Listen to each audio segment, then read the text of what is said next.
Hi, my name is Valerie Felipe, and in this digital presentation, I will be discussing the aging topic of intergenerational relationships and bonding.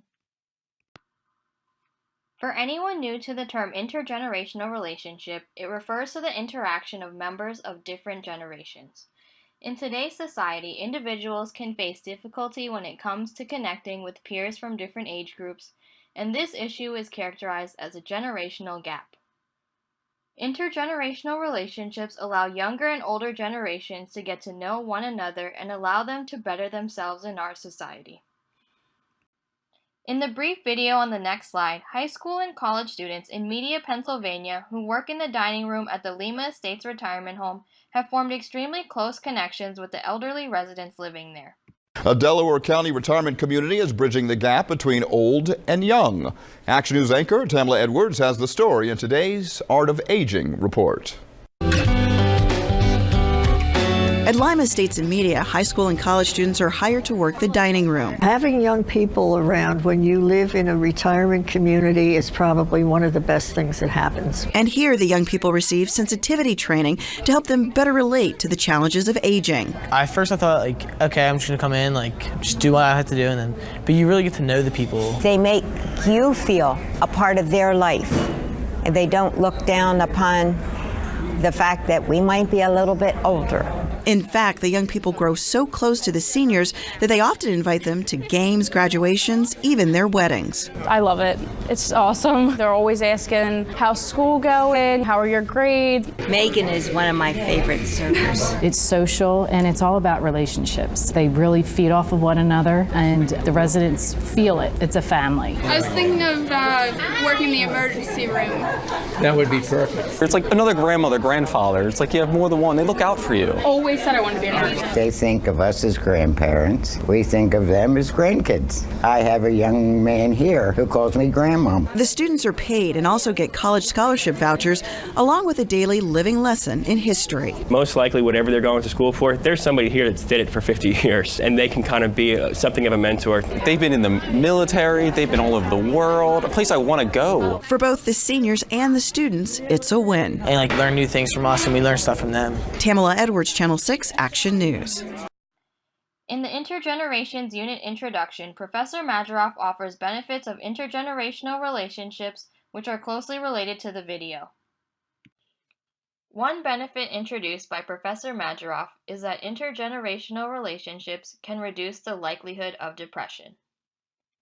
At the beginning of the video, Ray Foley, a resident at Lima Estates, mentions that having young people around when you live in a retirement community is probably one of the best things that happens. In many cases, elderly residents in a retirement home are more prone to developing depression due to the fact that they may feel alone if their family members do not make time to visit them. Viewers can sense the joy that she feels from the presence of the high school and college students.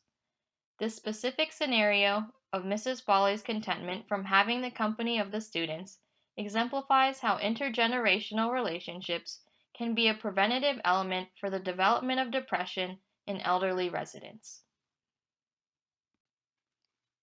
Another benefit that Professor Majeroff provides is that intergenerational relationships fill a void for children who do not have grandparents available to them. In the video, Cecilia Stevenson, a resident of Lima Estates, said, "They think of us as grandparents, we think of them as grandkids. I have a young man who calls me grandmom." It is very common for younger generations to not have grandparents available to them because they have passed away, or possibly because their grandparents may live in another town, state, or country. Sometimes elderly residents at retirement homes may also not have grandchildren because they chose not to get married, or if their children decided not to have a family of their own. The intergenerational relationship between the students and the elderly residents at Lima Estates provides a grandchild-grandparent bonding experience not only for the children who don't have grandparents available to them, but also for the elderly residents who don't have grandchildren. An additional benefit that is introduced to us is that intergenerational relationships give the child and older adult a sense of purpose. In the video, the high school and college students receive sensitivity training, which informs them about the challenges of aging and motivates them to provide the residents with the best service in the dining room. The fact that the students are often relying on the residents of Lima Estates for advice when it comes to school-related matters or career choices helps the elderly feel needed because their previous experiences are of good use for others. In Professor Madroff's Intergenerations lecture PowerPoint, she examines the 4 R's of intergenerational relationships, which are respect, responsibility, reciprocity, and resiliency. These are the 4 terms that generally characterize intergenerational relationships. Many examples in the video can relate to these terms in some way. The first R used to describe intergenerational relationships is respect. In the video, the news anchor Tamala Edwards states that, in fact, the young people grow so close to the seniors that they often invite them to games, graduations, and even their weddings. The close bonds formed between them result in the development of mutual respect, which enhances their relationship and causes them to play more important roles in each other's lives. The advice that the students seek from the elderly residents and the new skills or ideas that the residents learn from the students also empowers the respect that these groups have for one another.